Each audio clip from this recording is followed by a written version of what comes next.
यहाँ अनेक साधकों को, इनके बड़े बड़े विद्यार्थी हैं, बहुत अच्छे अच्छे विद्यार्थी हैं, दिव्य नारायण। हम इनके चरणों में प्रणाम करेंगे और प्रणाम करते हुए निवेदन करते हैं कि महाराज ये भी अपने आशीर्वचन, हमारे जो यहाँ भक्त लोग बैठे हुए हैं, वास्तव में ये हमारे नहीं हैं, ईमानदारी से ये परम पूज्य महाराज श्री स्वामी श्री अखंडानंद सरस्वती जी महाराज का परिवार है। ये उनकी खिलाई हुई ये बगिया है जो आप देख रहे हैं। इस कथा कार्यक्रम के जो आयोजक हैं ठाकुर श्री विजय सिंह जी, इनकी पत्नी श्रीमती दीप मालिका सिंह जी, और इसके बाद इनके जो सुपुत्र हैं वो आदित्य नारायण जी, ठाकुर आदित्य नारायण, उनकी श्रीमती ये बैठी हुई है ज्योत्सना जी, और इनका समस्त परिवार, ये पूरा परिकर, ये सब देख रहे हैं, ये सब लोग वहीं से आए, महाराज श्री के सानिध्य प्राप्त हैं। अब आपसे अनुरोध है,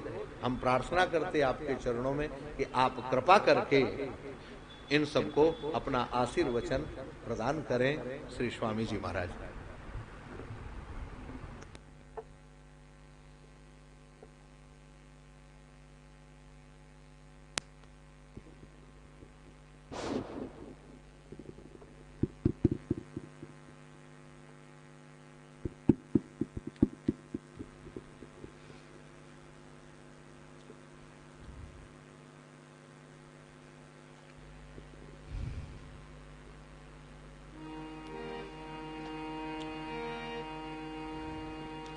बिना वेंकटेशम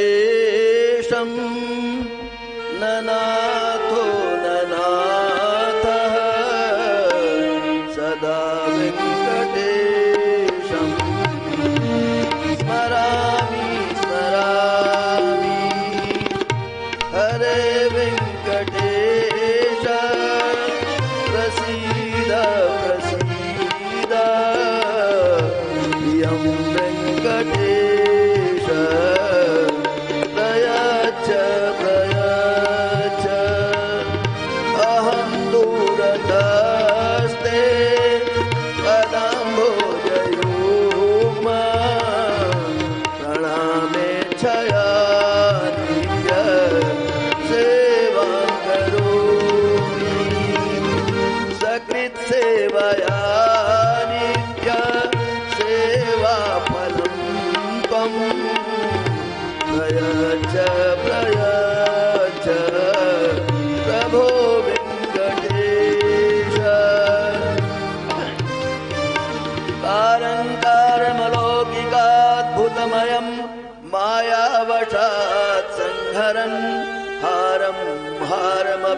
हारमपीन्द्रजालमिवयः कुर्वन् जगत्तिष्ठते तं देवं निरवग्रह स्फुरदभिध्यानानुभावं भवं विश्वासैकभुवं शिवं प्रतिनमन् भुवासमन्त्येष्वपि दोर्भिर्युक्तैश्चतुर्भिः स्फटिकमणिमयी मध्यमालां दधाना हस्तेनैकेन पद्मं सितमपि च शुकं पुस्तकं चापरेण पाशं वीणां मुकुन्दस्फटिकमणिनिभा भासमाना समाना सा मे वादे च तथ्यं निवसतु वदने सर्वदा सुप्रसन्ना। गुरुर्ब्रह्मा गुरुर्विष्णुः गुरुर्देवो महेश्वरः गुरुः साक्षात् परब्रह्म तस्मै श्री गुरवे नमः तस्मै श्री गुरवे नमः तस्मै श्री गुरवे नमः। अनंतानंत ब्रह्मांड नायकाः श्री वेंकटेश्वर जी महाराजाः व्यास मंचोपरि विराजमानाः लड्डू गोपाल रूपेण भगवन्तः श्री कृष्णचन्द्राः तेषामेव वाङ्मय विग्रह रूपेण विराजमानाः श्रीमद् भागवत महापुराण जी महाराजाः व्यासाय विष्णु रूपाय व्यास रूपाय विष्णवे नमो वै ब्रह्मनिधये वासिष्ठाय नमो नमः। ये व्यासपीठाधिष्ठिताः भवन्ति तेषां कृते शास्त्रेषु उपवर्णितं विद्यते ते तावत् काल पर्यन्तं साक्षात् विष्णवः एव अतएव विष्णु स्वरूपाः।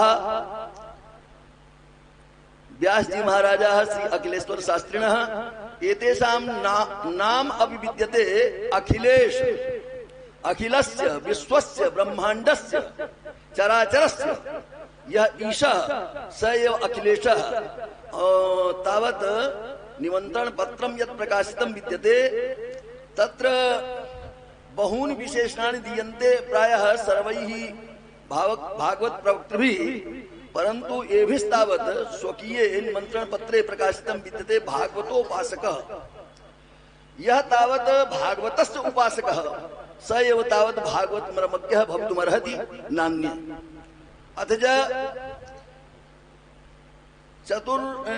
चत्वारिंशत् वर्षतः जानामि यान महोदयान एवं भूतान साक्षात् सरल चित्ताः ज्ञान भक्ति वैराग्यवन्तः स्वनाम धन्याः सेवा धर्मः परम गहनः। विशिष्टाद्वैत सिद्धान्ते सेवा धर्मः परम गहनः तेषां नाम्नि विद्यते सेवा शब्द से प्रयोग विद्यते। एवं भूताः स्वामिनः ब्रह्मचारिणः आदरणीयाः परम पूजनीयाः सेवानंदी महाराजाः संगीत मर्मज्ञाः विद्वांसः अन्ये भी संतः महान्तः विद्वांसः प्रिया शरणजी महाराजाः अथ च भगवत कथा रस रसिकाः सज्जनाः कथाया आयोजक परिवाराश्च अन्ये भी महानुभावाः। अभी हम सभी लोगों का सौभाग्य है कि जिन श्रीमद् भागवत जी के बारे में स्वयं कृष्ण द्वैपायन वेद व्यास जी ने ही कहा है कि वैष्णवानाम यथा शंभु, वैष्णवों में जिस प्रकार से भगवान शिव की गणना होती है सर्वतोभावेन अग्रगण्य, अगर कोई श्री वैष्णव है तो भगवान शिव से बढ़ के कोई नहीं है, उसी तरह से उन्हीं के द्वारा सारे पुराणों का प्रणयन किया गया है। इसके बावजूद भी देखिए किसी भी ग्रंथ का अगर निर्माण हो जाए, प्रणयन हो जाए, तो आकाश जैसे बहुत व्यापक है। भाई हम ऐसे भगवान श्री कृष्ण को प्रणाम करते हैं। देखो कैसा दिव्य मंगलाचरण महाराज, कई अर्थ हैं इसके, एक नहीं, 7 दिन में इसी की कथा हो सकती है। मंगलाचरण अकेला ऐसा दिव्य ग्रंथ है नारायण। आइए दूसरा, धर्म प्रोज्झित कैतवोत्र परमो निर्मत्सराणाम शताम वेद्यम वास्तव मत्र वस्तु शिवदम तापत्रयोन्मूलनम श्रीमद्भागवते महामुनि कृते किं वा परैरीश्वरः सद्यो हृदयवरुध्यते त्रिकृतिभिः शुश्रूषुभिस्तक्षणात्। महाराज इसमें धर्म प्रोज्झित निष्कपट धर्म का निरूपण किया गया।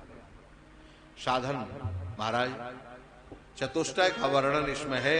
धर्म प्रोज्झित कैतवोत्र परमो निर्मत्सराणाम शताम। निष्कपट धर्म माने सबके लिए है, ये करो ये नहीं करो, ऐसा कर्मकांडी नहीं है, थोड़ा इससे ऊपर उठ के है ये ग्रंथ। विधि विधान से अलग, विधि निषेध से परे, धर्म प्रोज्झित कैतव रहित निष्कपट धर्म। आप देखें हनुमान जी महाराज जब ब्रह्मचारी का रूप बना के भगवान के पास जाते हैं किष्किंधा में, तो भगवान उनको हृदय से नहीं लगाते। पहचानने के बावजूद भी हनुमान जी महाराज कहते हैं एक मंद में मोहवश कुटिर हृदय अज्ञान पुनि प्रभु मोहि विचारे दीन बंधु भगवान। हनुमान जी ने कहा प्रभु भक्त भगवान को ना पहचाने ऐसा हो सकता है, लेकिन क्या भगवान भी अपने भक्त को नहीं पहचानते? मैं तो एक मंद में मोहवश, बहुत गजब की बात है। एक मैं तो मंद हूं महाराज। अच्छा बोलो हनुमान जी मंद हैं, लेकिन यहां हनुमान जी मंद क्यों कह रहे? तो क्या झूठ बोल रहे? हनुमान जी मंद नहीं है, कुटिल हृदय। क्या हनुमान जी का हृदय कुटिल है? अज्ञानी है। ज्ञानी नामाग्रगण्यम जिनको कहा गया वो अज्ञानी हो सकते हैं। तो अभिप्राय क्या है इसका? हनुमान जी महाराज कहते हैं यहां पर, मानो हे प्रभु, मैं थोड़े संगत के कारण भटक गया था, संगत का रंग मेरे को चढ़ गया, मैंने गुरुदेव की आज्ञा मानी। कौन? कहा सदगुरु सूर्य नारायण, और सूर्य के पुत्र कौन है? सुग्रीव। सुग्रीव के साथ में मैं रहा और सुग्रीव की बात पर मैंने विचार नहीं किया। मैं कपट रूप धारण करके आया, इसलिए अज्ञानी हो गया, कुटिल हो गया। कपट रूप संसार के सामने आए तो कोई बात नहीं थी, लेकिन परमात्मा के सामने जो मेरे आराध्य हैं, जिनको मेरा हृदय पहचान रहा है, लेकिन मैं शरीर से उनको नहीं पहचान पा रहा। कवन हेतु बन विचरहु स्वामी, ये मेरा हृदय है जिससे वाणी निकल गई, लेकिन मैं आंखों से देखते हुए भी आपको नहीं पहचान पा रहा हूं प्रभु। मोह के कारण, क्यों? गुरु पुत्र से मोह हो गया था मेरा, इसी के कारण तो मैं रह रहा हूं एक मंद में मोह बस। कुटिल हृदय, मैंने रूप आपके सामने बनावटी बनाया और इतनी देर अपने रूप को निकालने में लग गया। प्रभु आपने हनुमान जी से महाराज भगवान ने मानो कहा, हनुमान जी कोई बात नहीं, जो तो ठीक है, लेकिन मेरा भी एक नियम है, निर्मल मन जन सो मोहि पावा, मोहि कपट छल छिद्र न भावा। मैं कपटी व्यक्ति को, छल छिद्र जो व्यक्ति है, छल छिद्र का मतलब क्या है? छल माने आप लोग जानते हैं, छिद्रान माने छिद्रान्वेषण, गुण में भी दोष निकालने की प्रकृति जिनकी है, ऐसे छिद्रान्वेषण करने वाले को मेरी प्राप्ति कभी नहीं होती। मोह कपट छल छिद्र न भावा। महाराज ऐसा जो निर्मल धर्म है, कौन है? कहा निर्मत्सराणाम, मात्सर्य दोष से रहित जो महापुरुष हैं, निर्मत्सर जो महापुरुष हैं, उन महापुरुषों ने जो कहा, उनके लिए क्या है? जानने योग वेद्यम, वास्तव में जानने योग जो वस्तु है कौन सी है? कहा महाराज जानने योग जो वस्तु है शिवदम, कौन सी कल्याणकारी वस्तु है? कहा श्रीमद् भागवते महामुनि कृते। वह श्रीमद् भागवत महामुनि कौन? कहा महाराज महामुनि व्यास कृते और महामुनि नारद, वो तुम्हारे से शुक कृते, दोनों का महामुनि। मुनि मान तोष्मी से महामुनि सुखदेव जी के बारे में लगा लेते हैं, अलग अलग अर्थ हैं। नारायण ऐसे सुखदेव के द्वारा महामुनि कृते माने व्यास जी के द्वारा जो कृति है, लिखी हुई है, ऐसे जो श्रीमद् भागवत है उनको सद्यवरुद्ध हृदयवरुद्ध तेत्र कृति भी। महाराज वह भागवत जिसके हृदय में प्रवेश कर जाए, कैसे प्रवेश करती है? कहा महाराज शुश्रूष भी तत्क्षणा, वह श्रवण करने मात्र से तत्काल मुक्ति को प्रदान कर देती है। उस भागवत का स्वरूप क्या है? भागवत में क्या है? कहा निगम कल्प तरोर गलितम फलम, वह वेद रूपी कल्प वृक्ष का पका हुआ फल है, शाखा प्रति शाखा से आया है। ब्रह्मा जी ने के द्वारा वह वेद का कल्प वृक्ष तैयार हुआ, उन्होंने सनत कुमारों को बताया, सनत कुमारों ने महाराज नारद जी को बताया, नारद जी से महाराज परीक्षित इत्यादि को सुखदेव जी व्यास जी को बताया, नारद जी ने व्यास जी ने सुखदेव जी को पढ़ाया और सुखदेव जी ने फिर महाराज परीक्षित को सुनाया। तो शाखा प्रति शाखा सुखदेव जी के द्वारा इसमें सुख माने तोता, तोता मक की चोंच जिस फल में लग गई वो मीठा तो हो जाता है। श्रीमद् भागवत अत्यंत मीठा सुंदर सरस फल है और ऐसा दिव्य फल सुख मुखादमद संयुतम पिबत भागवतम रसमालयम, इसमें केवल रस ही रस है। इसको कब तक पिए? कहा आलयम मोक्ष पर्यंतम, इसको जब तक मोक्ष ना हो जाए आलय पर्यंत इस रस को हम पीवे। मोह रहो रसिका भुवि भाविका, यह रस उसी को पीने के लिए मिल सकता है जो रसिक हो। रसिक हो माने रसिक किसको कहते हैं? कहा भगवत प्रीति रसज्ञा रसिका, जो भगवान के प्रति प्रीति रखने वाले भक्त हैं, रसिक हैं, उन लोगों के लिए यह भागवत ग्रंथ है। उन लोगों के लिए उस रस में ये लोग डूब जाते हैं। ऐसा वह भावुकाहा भगवत प्रीत रसज्ञाहा। यह मंगलाचरण यहाँ पर पूरा होता। 3 श्लोक में मंगलाचरण है। इसका मतलब है लगभग आदि दैविक, आदि भौतिक और आध्यात्मिक त्रिविध तापों को समाप्त करने वाली यह श्रीमद् भागवत की वार्ता है, भागवत की कथा है। इसको हम लोग प्रेम से सुने, श्रवण करें और मनन करें।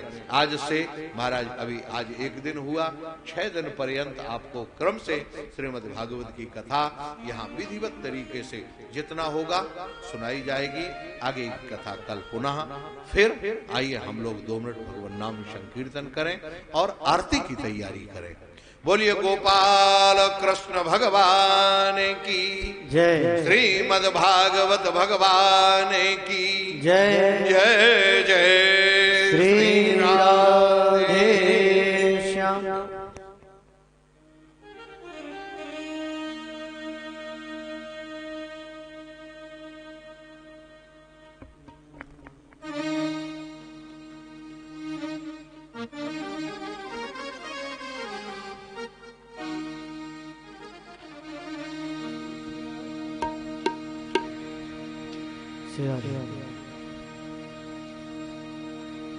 एक अर्ज मेरी सुन लो,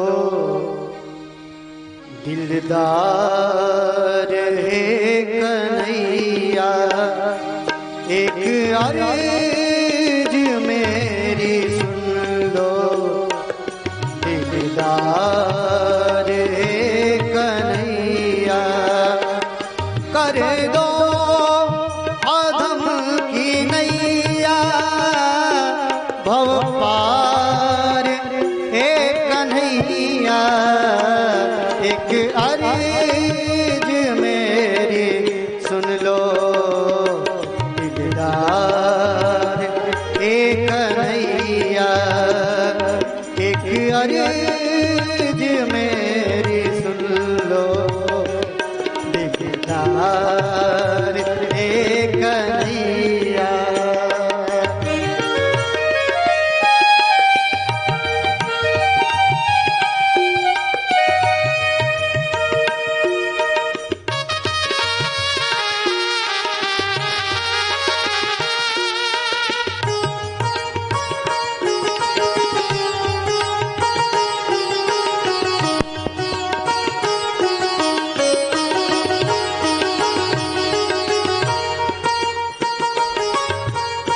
अच्छा हो या बुरा हो,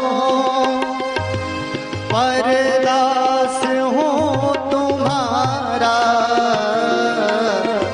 अच्छा हो या बुरा हो, परदास हो तुम्हारा।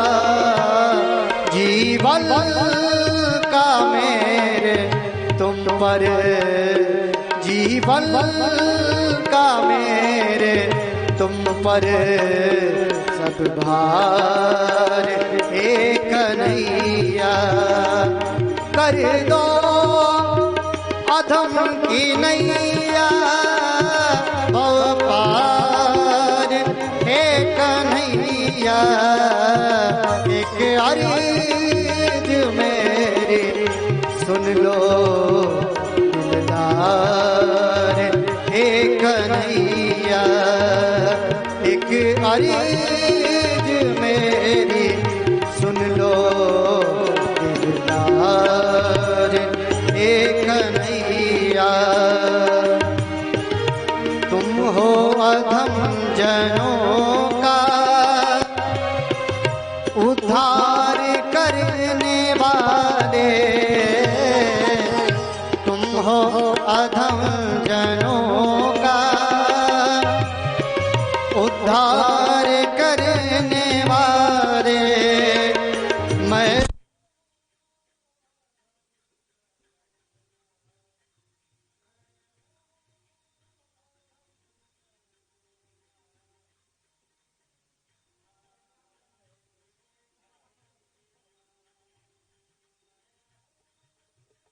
कुछ सामान्य के रूप में है, कुछ विशेष के रूप में है, कुछ समवाय के रूप में है, कुछ अभाव के रूप में है।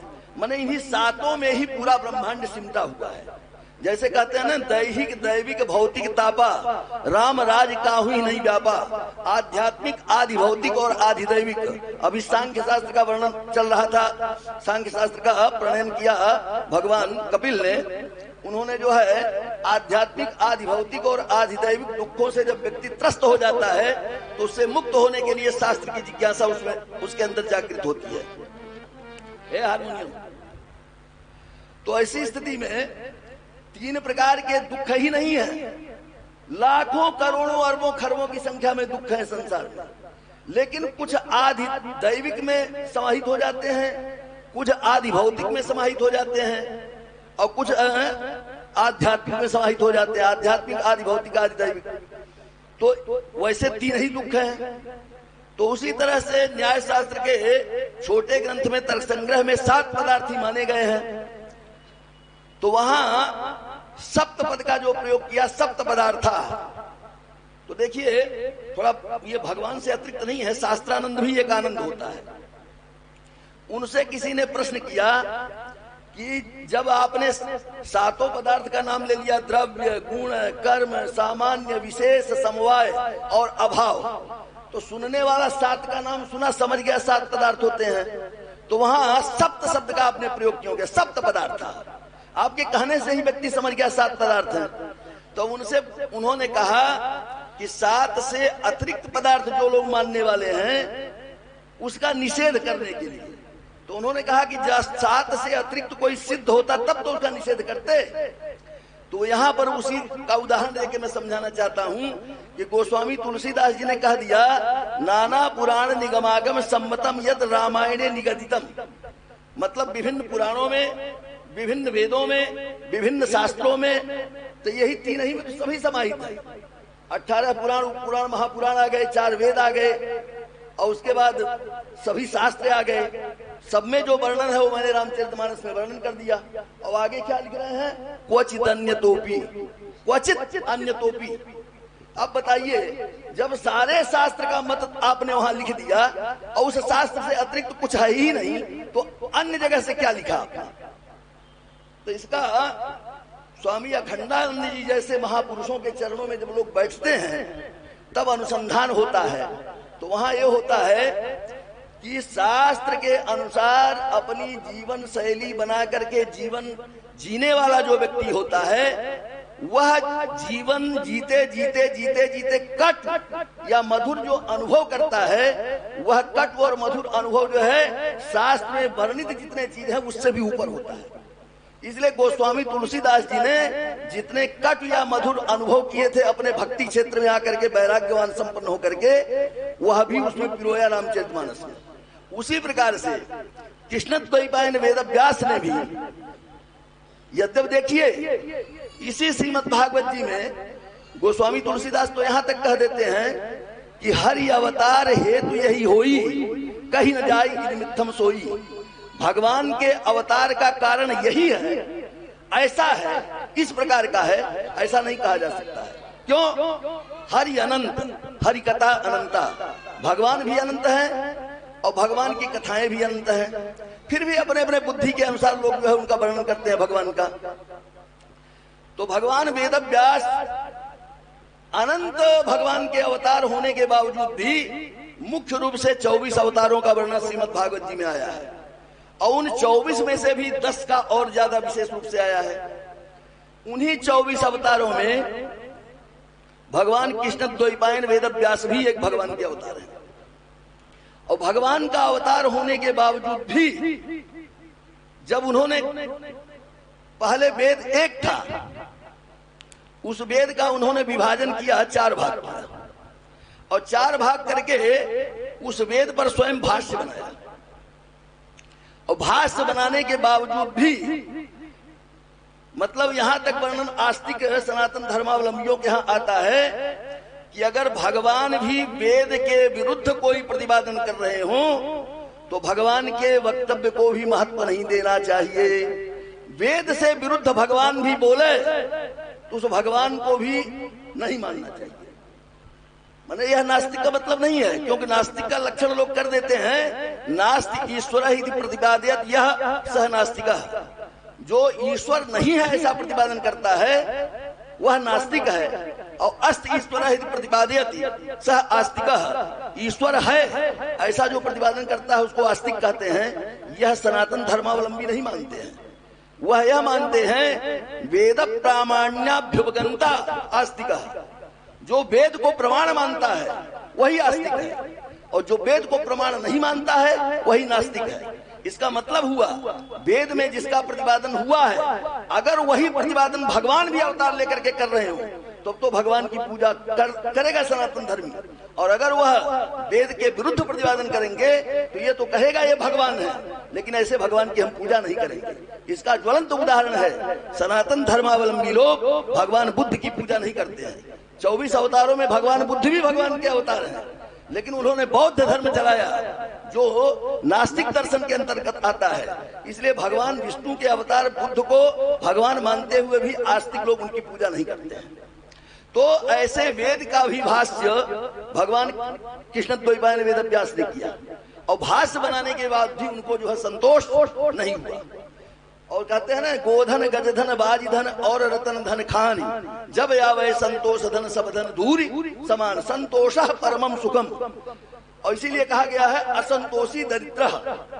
धन से हीन जो होता है वह दरिद्र नहीं होता है, जो संतोष से हीन होता है वह दरिद्र होता है। जो भी भगवान उसको दे दे उसी में संतुष्ट होकर के भगवत परायण बुद्धि बना करके अपने जीवन शैली को जिए, वही जो है दरिद्र नहीं है। बाद बाकी अरबों खरबों का टर्नओवर कर रहा हो, लेकिन अगर उसके पास संतोष नाम का धन नहीं है तो वही दरिद्र है। तो भगवान कृष्णद्वैपायन वेद व्यास को जिस संतोष की तलाश थी वह संतोष वेद का जो है विभाग करने पर, वेद का भाष्य बनाने पर, और पंचम वेद महाभारत जिसके बारे में यह प्रसिद्धि है कि जो कुछ महाभारत में प्रतिपादन किया गया है वह सर्वत्र आपको मिलेगा, और जो महाभारत में नहीं मिलेगा वह कहीं नहीं मिलेगा। ऐसा पंचम वेद क्यों, जिसका अभी हमारे अखिलेश जी ने वर्णन किया, व्यास जी ने, कि भगवान कृष्ण ने गीता को उपदेश दिया है, गीता का उपदेश अर्जुन को, वह गीता जी भी उसी महाभारत में है। लेकिन फिर भी उनको संतोष नहीं हुआ। 17 पुराणों की उन्होंने रचना कर दी, तब भी उनको संतोष नहीं हुआ। लेकिन जब अंतिम कृति, जिसकी कथा आप लोग आज तीसरे दिन तक सुन रहे हैं, श्रीमद् भागवत की कथा करने कराने की बात तो दूर है, खाली श्रीमद् भागवत की संरचना करने मात्र से परम संतोष की प्राप्ति जो भगवान वेदव्यास को हुई। इसी से आप समझ सकते हैं कि श्रीमद् भागवत जी क्या है। तो अब हमारे सनातन धर्म में 12 प्रकार के दर्शनों का प्रतिपादन आगे आया है, 6 आस्तिक दर्शन के नाम से और 6 नास्तिक दर्शन के नाम से। तो 6 आस्तिक दर्शनों में वेद के प्रामाण्य को लेकर के भगवत अस्तित्व नास्तित्व का खंडन करते हुए भगवान के अस्तित्व को सिद्ध करके उसके ऊपर जीवन जीने का मतलब शिक्षा ग्रहण करें लोग, ऐसा प्रतिपादन किया गया है। और वेद से विरुद्ध 6 जो नास्तिक दर्शन है उनका भी प्रतिपादन है। तो नास्तिकों से हमें क्या लेना देना। आस्तिकों के मत में विभिन्न मत प्रवर्तित हुए हैं, जो कृष्णद्वैपायन भगवान वेदव्यास ने अथातो ब्रह्म जिज्ञासा से प्रारंभ करके ब्रह्म सूत्र का प्रणयन किया, और ब्रह्म सूत्र पर शिवावतार भगवत्पाद शंकराचार्य जी ने शांकर भाष्य बना करके अद्वैत सिद्धांत बनाया, और आगे चल करके शेषावतार भगवान रामानुजाचार्य, जगत गुरु रामानुजाचार्य विशिष्टाद्वैत सिद्धांत बनाए। अन्य आचार्यों के द्वारा, किसी के द्वारा द्वैताद्वैत, किसी के द्वारा द्वैत, किसी के द्वारा जो है अचिंत्य भेदा भेद, इस प्रकार से बनाए गए। तो अब ये एक बात बताइए, हम वाराणसी में जब थे बहुत पहले, तो छात्रावस्था में एक प्रतियोगिता रखी गई थी कि भारतीय आस्तिक षड्विध दर्शनानां मध्ये परस्परम सुंदोपसुंदन न्याय प्रवर्तते नवा। माने जो 6 प्रकार के भारतीय आस्तिक दर्शन हैं, उनमें चूंकि सब में एक विचार नहीं है, कहीं न कहीं आंशिक मतभेद सब में है। पूर्ण मतभेद तो नहीं है, लेकिन आंशिक मतभेद सभी ऋषियों के द्वारा बनाया गया, आचार्यों के द्वारा बनाया गया है, लेकिन फिर भी जो है आंशिक मतभेद सब में है। तो वहां यह प्रश्न रखा गया था संभाषण का कि सुंदोप सुंदर न्याय प्रवृत्त होता है कि नहीं। तो हम उसमें जो है उसके खंडन में हमने जो है अपना भाषण दिया था। तो देखिए, सुंदोप सुंदर न्याय का मतलब होता है पराम्बा जगदम्बा जो जगत जननी है, उनसे युद्ध करने के लिए सुंद और उपसुंद दोनों भाई उपस्थित हुए थे और कहे थे कि आपके सौंदर्य को देख करके मैं मुग्ध हो गया हूं, मैं आपसे जो है युद्ध चाहता हूं। तो माता ने कहा कि हम उसी से युद्ध करेंगे जो तुम दोनों में जो विजयी होगा, जो तुम दोनों में बलवान होगा, उसी से हम युद्ध करेंगे। तो उन दोनों में लड़ाई होने लग गई। उन्होंने कहा कि मैं इनसे बलवान, वो कहे मैं इससे बलवान। तो कहे ये तो तुम दोनों निर्णय करो कौन बलवान है कौन नहीं है। वो तो उनको मारना था, क्योंकि ब्रह्मा जी का वरदान था वो दोनों जब आपस में लड़ेंगे तभी मरेंगे। तो ऐसी स्थिति में जगत जननी माया ने अपना माया फेर दिया और दोनों उसके माया के वशीभूत होकर के आपस में भिड़ गए और भिड़ करके दोनों एक दूसरे को नष्ट कर दिए। तो नष्ट कर दिए तो न सुंद की सत्ता रह गई न उपसुंद की सत्ता रह गई। ऐसी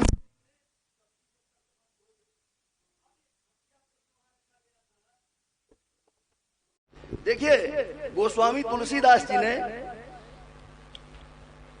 भगवान का जब रामचरितमानस प्रारंभ किया तो भगवान की वंदना की। यन माया वशवर्त विश्वमखिलम ब्रह्मादि देवासुरा यद सत्वादमृषैव भाति सकलम रज्जौ यथा हेर भ्रम यत् पादप्लवमेकमेव हि भवाम बोधे स्थिति ऋषावताम वंदे हम तम शेष कारण परम रामाख्यमीशम हरिम।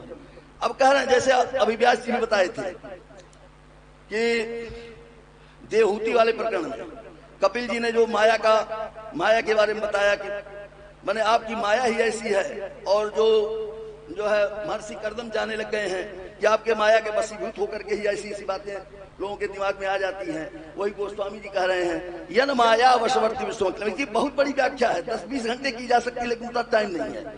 बस इतना समझ लीजिए, जिसके माया के वशीभूत पूरा ब्रह्मांड है, चाहे वह ब्रह्मा जी ही क्यों ना हो, शिव जी ही क्यों ना हो।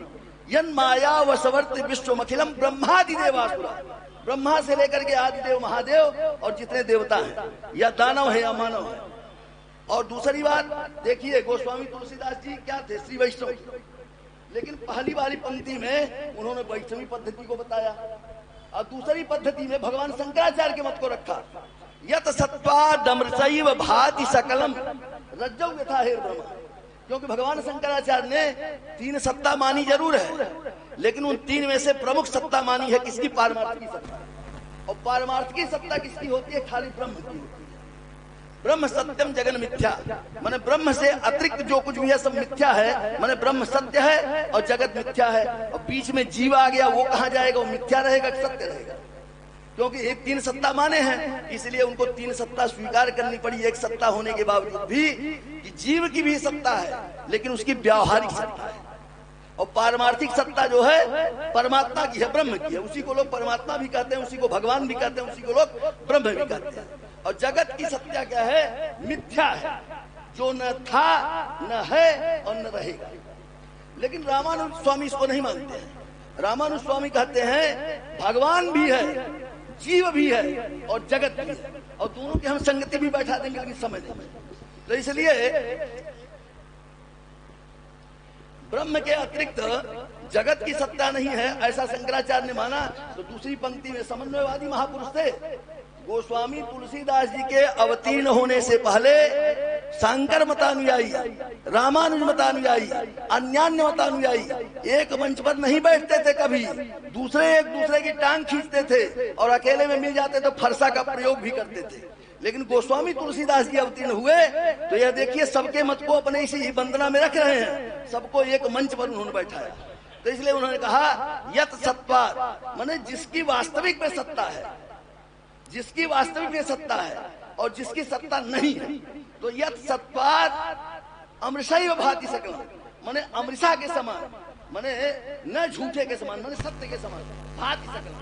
माने पूरा संसार जैसे हम लोग आप यहाँ बैठे हैं, ये सब जो दिखाई दे रहा है हमको आपको सत्य जैसा दिखाई दे रहा है, लेकिन ये कब तक दिखाई दे रहा है? जब तक सर्वम खल्विदम ब्रह्म यह साक्षात्कार हम नहीं कर लेंगे तब तक तो यह जगत हमको दिखाई देगा। ये शंकराचार्य के अनुसार है।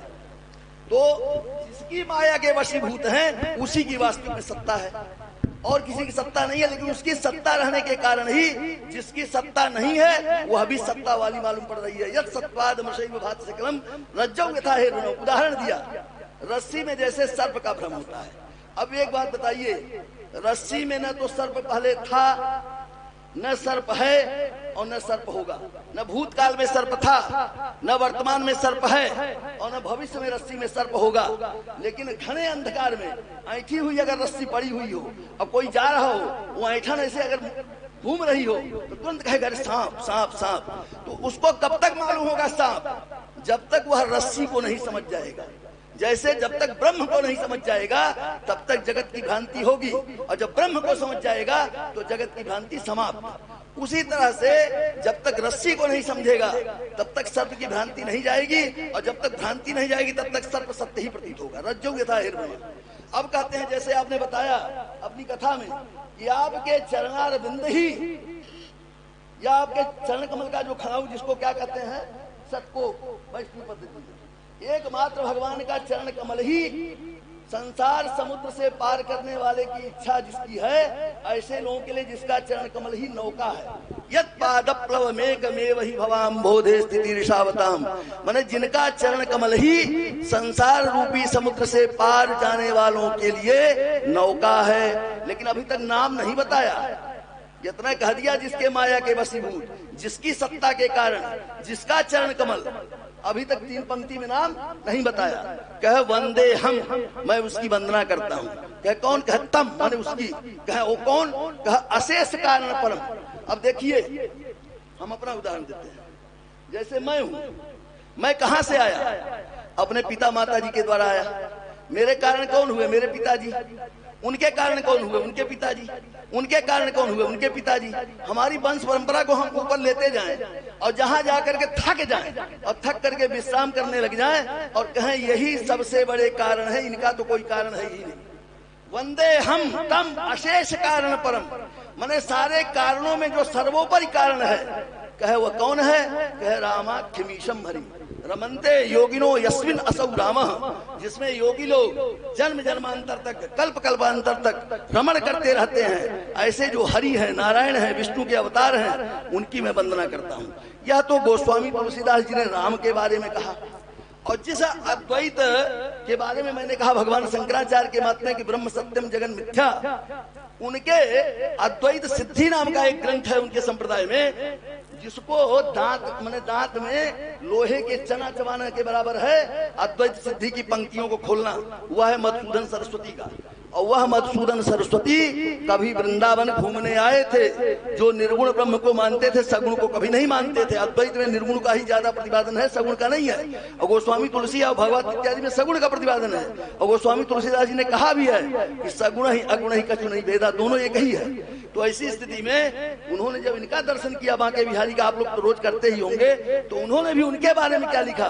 वंशी विभूषित करान नवनील दाभात पीतांबरा दरुण बिंब फलाधरोष्ठात पूर्णेन्दु सुंदर मुखा दरविंद नेत्रा कृष्णात परम किमपि तत्त्वम हम न जाने। एक अद्वैती बोल रहा है, विशिष्टाद्वैती नहीं, श्री वैष्णव नहीं बोल रहा है, अद्वैत का धुरी बोल रहा है कि जिन्होंने अपने हाथों में बंसी को धारण कर रखा है, जिनके कर कमल जो है बंसी से विभूषित है, बंसी विभूषित करान नवनील दाभा, और जिनकी आभा जो है, जो नया नया कमल उत्पन्न होता है उसके समान जिसकी आभा है, नवनील दाभा, बंसी विभूषित करान नवनील दाभा पीतांबरा दरुण बिंब फलाधोष्टा, जिन्होंने पीतांबर धारण किया हुआ है और ओठलाली नहीं लगाए हैं, जिनकी ओठलाली लगाने के बावजूद भी उतनी ओठ जो है लाल नहीं होती है, स्वाभाविक प्रकृत्या स्वभावतः जिनके लाल लाल ओठ है। वंशी विभूषित करान नवनील दाभात पीतांबरा दरुण बिंब फलाधरोष्ठात, माने बिंब फल जो होता है वह इतना लाल होता है, उसी के समान जिनका अधरोष्ठ है। तो वंशी विभूषित करान नवनीरदाभात पीतांबरा तरुण बिंब फलाधरुष्टात पूर्णेन्दु सुंदर मुखात, माने पूर्ण इंदुकालीन माने पूर्णिमा के जो चंद्रमा होते हैं उसी तरह से जिनका मुख कमल विकसित हुआ है, पूर्णेन्दु सुंदर मुखा। वंशी विभूषित करान नवनीरदाभात पीतांबरा तरुण बिंब फलाधरुष्टात पूर्णेन्दु सुंदर मुखा दरविंद नेत्रा, मतलब जिनके कमल के समान लाल लाल आंखें हैं। ऐसे कौन हैं? तो कहते हैं कृष्ण भगवान। वंशी विभूषित करान नवनीरदाभात पीतांबरा तरुण बिंब फलाधरुष्टात पूर्णेन्दु सुंदर मुखा दरविंद नेत्रात कृष्णात परम। अब यहाँ कृष्ण आ गए, वहां राम आ गए, वहां भी पर शब्द का प्रयोग किया है गोस्वामी जी ने कि माने कारण में सबसे ऊपर जो कारण है उससे बड़ा पर कारण कोई है ही नहीं है। और यहाँ भी क्या कह रहे हैं? कृष्णात परम। वहां भी व्याख्या जो है हरि शब्द का है, मतलब स्वाश्रितानाम सर्वेशाम त्रैकालिकानाम भक्तानाम सर्वान भूतकालान वर्तमान कालान भविष्यत कालान दुखान कष्टान हरत असौ हरि, माने भगवान राम। वहां उनकी यहाँ क्या है? कृष्ण है, करसती कृष्ण है, माने स्वाश्रिता नाम सर्वेशाम भक्ता नाम त्रैकालिकान कष्टान करसति हरत असौ कृष्ण। वह कृष्ण कौन है? उससे पर तो कोई पूरे ब्रह्मांड में है ही नहीं। और वो लोग जो है रामकृष्ण में भेद की व्याख्या करते हैं। अब मैं उपसंहार में 5 मिनट समय लूंगा कि हम लोग समन्वयवादी महापुरुषों के चरणों में बैठ करके समन्वय की बात करते आ रहे हैं। मैं स्वामी अखंडानंद जी के चरण कमलों में जब तक महाराज जी थे वृंदावन धराधाम में, अपने शरीर से आत्मा रूप से तो जीवो ब्रह्म ही बना पर, शंकर मत में तो है जीव को जो है ब्रह्म से अतिरिक्त माना ही नहीं गया। अभी वेदांत का प्रतिपादन करने लग जाए आप लोगों को समझ में आ जाएगा क्यों जीवो ब्रह्म ही बना पर है। उन्होंने कभी भगवान के सगुण साकार रूप को मिथ्या नहीं कहा, अपने प्रवचन में किसी ग्रंथ में मिथ्या नहीं कहा। और सगुण ही अगुण ही कछु नहीं भेदा, गोस्वामी तुलसीदास जी के इस पंक्ति को वेद की ऋचा माना, स्वामी करपात्री जी ने माना, अन्यान्य शंकर मतानुयायी जितने आचार्य लोग हैं कभी परमेश्वर को मिथ्या नहीं माना, सगुण साकार को मिथ्या नहीं माना, जीवात्मा के सगुण साकार स्वरूप को मिथ्या नहीं माना। उनके यहाँ मिथ्या सिर्फ जो है जगत को माना गया है, और व्यवहारिक सत्ता जिसकी मानी गई है जीवात्मा को, उसको भी जब वह ब्रह्म रूप में भाषित होने लगता है पारमार्थिक सत्ता ही उसकी मानी गई है। लेकिन द्वारिका पीठाधीश्वर जगत गुरु शंकराचार्य के अनुयायी अविमुक्तेश्वरानंद से किसी ने प्रश्न किया है कि अद्वैत की भूमि में भगवान के जो सगुण साकार अवतरित भगवान के रूप हैं वह मिथ्या है कि नहीं। उन्होंने मिथ्या कह करके वीडियो डाला है।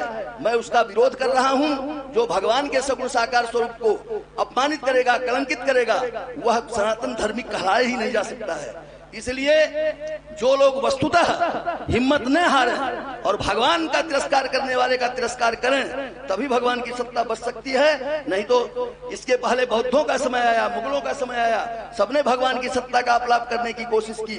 एक सनातन धर्म की धुरी कहलाने वाला व्यक्ति अविमुक्तेश्वरानंद कह रहा है कि भगवान का सगुण साकार स्वरूप मिथ्या है। मैं अपना एक ज्वलंत अपना जो अनुभव बता रहा हूँ। आज के 50-55 वर्ष पहले जब मैं बहुत ज्यादा उम्र का नहीं था, मेरे साथ जो है विष का प्रयोग कर दिया गया था, जहर का प्रयोग, और भगवान राम ने या कृष्ण ने या जिसको भी मान लीजिए उन्होंने मैं बचा लिया।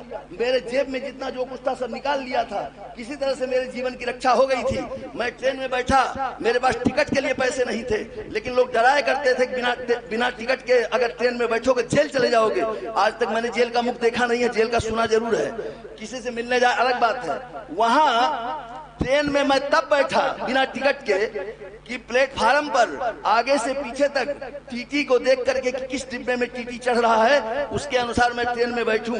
लेकिन मेरा दुर्भाग्य बहुत दूर टीटी था और उसको देख करके बहुत पीछे डिब्बे में बैठ गया। मैं भागवत जी की शपथ खा कह रहा हूँ, झूठा नहीं बोल रहा हूँ। मैं यह सोच करके कि यहाँ बैठूंगा, तो पहले वो डब्बे से डब्बे में क्रॉस करने की व्यवस्था नहीं थी उस समय, आज के 50-60 साल पहले। अब व्यवस्था हो गई है, एक डब्बे से उतर के दूसरे डब्बे में जाने की व्यवस्था थी। लेकिन पता नहीं क्या चमत्कार, जैसे मैं ट्रेन में बैठा और ट्रेन खुलने को हुई, टीटी आगे घुस गया। अब तो हम कहे गए जय सिया राम। मैं वहां बैठा रहा और उसके बाद मैंने यह कहा, हे प्रभु राम, अगर वस्तुतः आपकी सत्ता है और वस्तुतः आपके आश्रित जो लोग हो जाते हैं उसके कष्ट को दूर करने में सामर्थ्य आप में है, तो आज इस टीटी से मुझे बचा लें, तब तो मैं मानूंगा आप राम हैं। और अगर मैं हथकड़ी पहन के जेल चला गया, जिंदगी भर कहूंगा राम नहीं है। यह संकल्प करके श्री राम जय राम जय जय राम, श्री राम जय राम जय जय राम मन ही मन में जप रहा था। अंदर से तो डर रहा था, लेकिन ऊपर से दिखावा कर रहा था नहीं डर रहा। और आया टिकट चेक करने लगा, उससे बिल्कुल मैं नहीं डरा। सामने वाली सीट पर जैसे मैंने पैर फैला रखा था वैसे ही पैर फैलाना, सिकोड़ा भी नहीं। और सबसे पूछने लग गया। भगवान ने जो पंक्ति अब मैं आपको सुनाई नहीं है ना, माया अवसर अपने माया में उसको लटका दिया।